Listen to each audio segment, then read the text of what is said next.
Oh, hi there.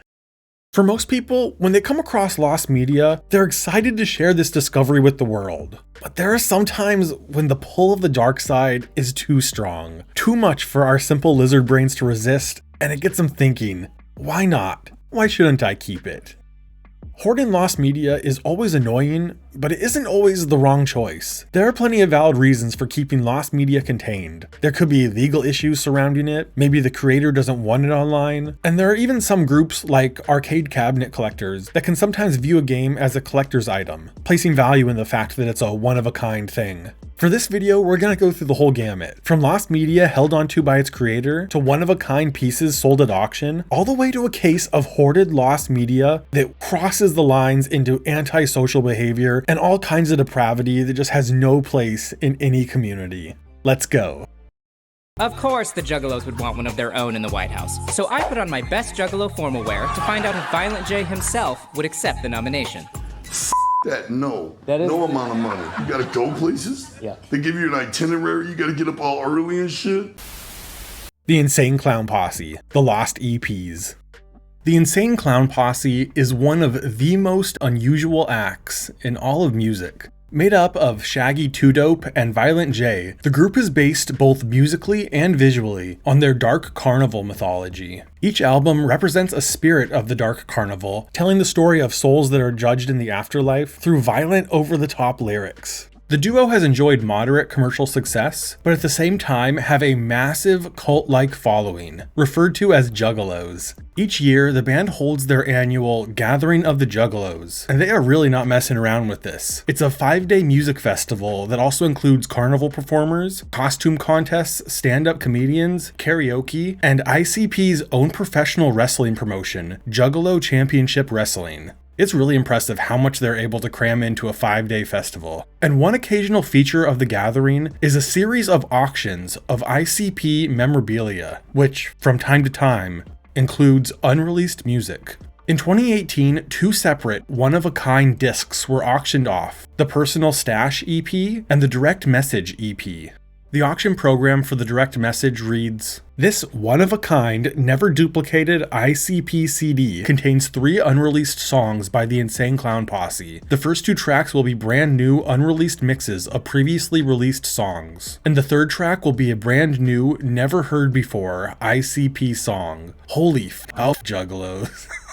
Holy f*** Juggalos. We repeat, this mini EP is 100% one of a kind and will never be mass produced. Win this auction and you will be the only person on the planet to own this brand new 3-track ICP album, complete with album art. And the listing for the Personal Stash continues. Are you kidding me? Another one? That's right, Juggalos. Here we have another CD containing 3 unreleased Insane Clown Posse songs. Just like Personal Stash, this CD will contain 2 brand new, never released mixes of 2 previously released ICP tracks, and yet another brand new, never heard before ICP song. Comes complete with devastating album art. It's one of a kind and will never be duplicated, making it even more rare and valuable than a Basement Cuts cassette tape. So despite these listings only mentioning 3 songs, these EPs contained 4 tracks, the 4th being the same on each, Abandoned Burning House. This track was previously auctioned off for $2,000 in 2015 as an individual song under a slightly different name, called Burning Abandoned House. And I don't know, to me this seems kind of messed up. It looks like these auction listings were trying to downplay that this song was included, because just like these EPs, Burning Abandoned House was advertised as a one-of-a-kind piece. Then 3 years later they're selling it again, twice. Maybe it's a slightly different version, or maybe they asked the buyer and they were cool with it. We can't say for sure, because none of the songs from these 3 separate auctions have been publicly released. Instead, each of the buyers chose to keep it for themselves. Not an unreasonable decision, but certainly one that I'm sure many ICP fans disagree with. But it seems that Abandoned Burning House might have been leaked in some form. On the DVD release of the ICP documentary, United States of Insanity, there's a deleted scene of the band recording vocals for a still unreleased song, and based on the lyrics that can be made out, they seem to align with this unreleased song, describing themselves as flames consuming an abandoned house. But all these unreleased tracks from the band are not completely unique. There are actually a lot of other pieces of Insane Clown Posse lost media, and I'll save that for another day. Zephyr, Rise of the Elementals. Tornado Outbreak is an absurd action game developed by Loose Cannon Studios for the PS3, Wii, and Xbox 360 about a group of intergalactic tornadoes trying to collect 6 orbs on Earth that were stolen from their leader, Omegaton, that they have to gather soon lest the atomic cohesion of the universe fall apart. Yeah, in sharp contrast to this overly complicated story, the game is basically Katamari Damacy with tornadoes. You start off as a small tornado, but as you collect more and more, you become larger and larger, allowing you to collect bigger objects. The game was met with mediocre reviews and even worse sales, making it the last and only game developed by Loose Cannon Studios before they went defunct the following year. And before Tornado Outbreak was released, it was first shown to the public as a playable demo under an entirely different name, Zephyr, Rise of the Elementals, at 2009's E3. Part of this demo can be found in the files of the released game, and the two are very similar. Some things were just scaled back for the final release. There's an even earlier version of the game called Tornado Alley that was just a more stripped down version of the final release, where your destruction was rated on the real-life tornado rating scale, and based in the American Midwest, where tornadoes are common. Pretty understandable why they changed that one. The design documents for this build are available online, along with a short video. These versions of Tornado Outbreak are likely still held by the game developers, so I guess you could consider them being hoarded lost media, but for this video I want to focus on a different version of the game, the unreleased edition for the Nintendo DS, Tornado Alley DS. This version of the game was in active development for 6 months in 2008, about a year before Tornado Outbreak dropped. This version was cancelled and sold to WayForward Technology and reworked into the 2010 Looney Tunes game Galactic Taz Ball, which is quite fitting since the Tasmanian Devil is known for going tornado mode. But unlike the other versions of this game that are probably just being held by the developers, Tornado Alley DS has been found, but it's currently being withheld for some kind of research project on the game, and the owner currently has no plans to release it. All we have from Tornado Alley DS is the Looney Tunes game it would eventually become, and some assets that were found on backup drives on WayForward Technology's website. Hello, I'm Dr. Gwendolyn Morceau. Elated, Doctor. Has science come that far? Meso Blues. The beginnings of the Cartoon Network classic Johnny Bravo has proven to be one of the most enduring searches in lost media, being both highly sought after but frustratingly elusive. Johnny Bravo sees its origins as Van Partible's senior thesis project in 1993 at Loyola Marymount University in the short film Meso Blues. In Meso Blues, instead of an overly confident, wannabe ladies' man, the main character is an over-the-hill, aging rock star who thinks he's Elvis. The original idea was going to follow 3 Elvis impersonators fighting crime, but had to be pared down since Partible was doing everything himself. His animation professor, Dan McLaughlin, was impressed with the short and showed Meso Blues to his friend who worked at Hanna-Barbera. The company asked Van to make a 7-minute pitch that would become Johnny Bravo. The main character was changed to be more like James Dean, who just talked like Elvis, with some small changes to hair and personality, debuting on World Premiere Toons, aka What a Cartoon. Johnny Bravo's debut on What a Cartoon has been widely released, but the short film that got the attention of Hanna-Barbera has come to be considered lost, and was the subject of some of the lost media community's earliest searches. But after a decade of effort, only 4 animation cells have been found, along with a 15-second clip present on the bonus features of the Johnny Bravo Season 1 DVD. But it was revealed in a 2022 podcast that all of our efforts to find this piece of lost media were bound to be fruitless.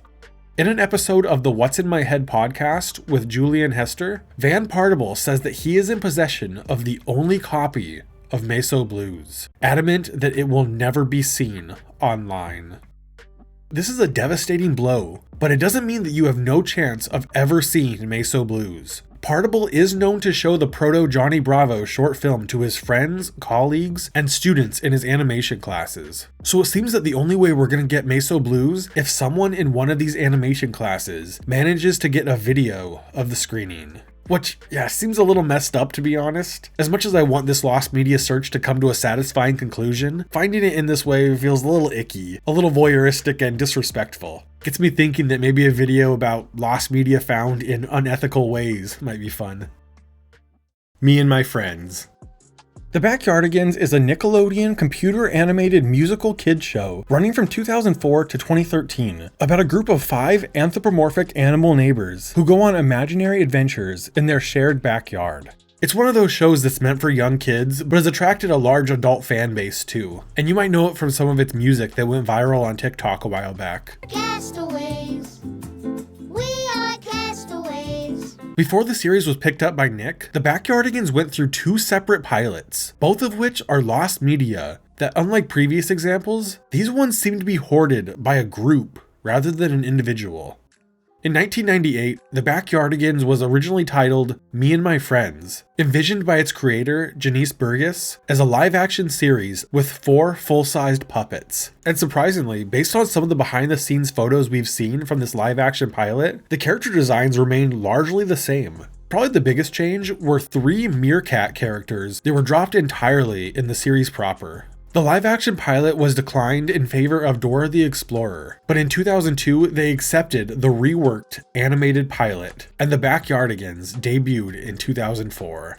The closest we've gotten to this Me and My Friends live-action Backyardigans are a few live show adaptations that ran in the late 2000s and 2010s. Both the live-action and the CG animated pilot are lost. And after years of searching and nothing emerging outside of a few behind-the-scenes photos and a 3-second video that was found as part of Nickelodeon Studios' 10th anniversary, it seems that the search efforts might have been doomed from the start at best and actively sabotaged at worst. If you want a full breakdown of this insane saga, check out El Supersonic Q's video that delves into all the nuttiness of this search. Elle presents significant evidence that both the live-action Me and My Friends pilot and the 2002 CGI Backyardigans pilot were found in 2016, but have been hoarded by moderators of the Backyardigans wiki. Elle presents evidence that bad actors infiltrated the search team and intentionally fed false information, all with the hopes of preventing anyone from finding these lost episodes. There is even a possibility that a death threat was staged to get people to stop looking for the pilots and frame lost media enthusiasts as violent fanatics, all with the hopes of keeping a children's show for themselves. There's a strange trend of lost media from kids shows being gatekept in particular. I personally blame Sesame Street for setting this precedent. It's something we can dive into deeper in a part 2 if this video does well. Super Mario World, Mario Attack.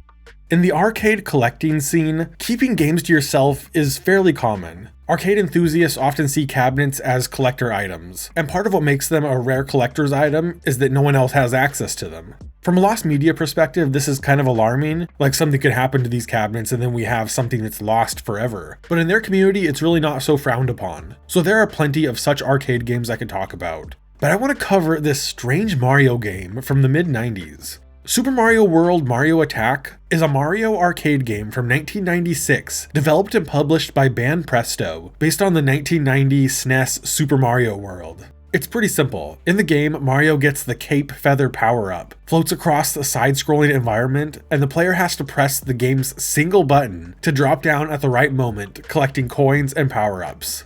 It's one of those redemption games where you enter money and bet on how well you'll do, and you get tokens based on how many coins you collect and what power-ups you get, which can then be redeemed for prizes. Winning in the game shows a picture of Mario, Yoshi, and Peach.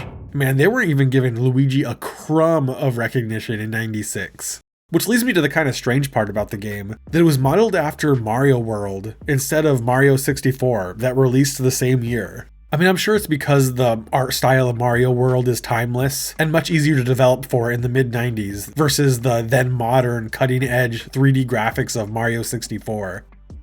There have been a handful of machines recorded in the wild, but this number is dwindling, and there is a cabinet in the private collection of YouTuber Kiaki, but they have no intention of dumping the game online.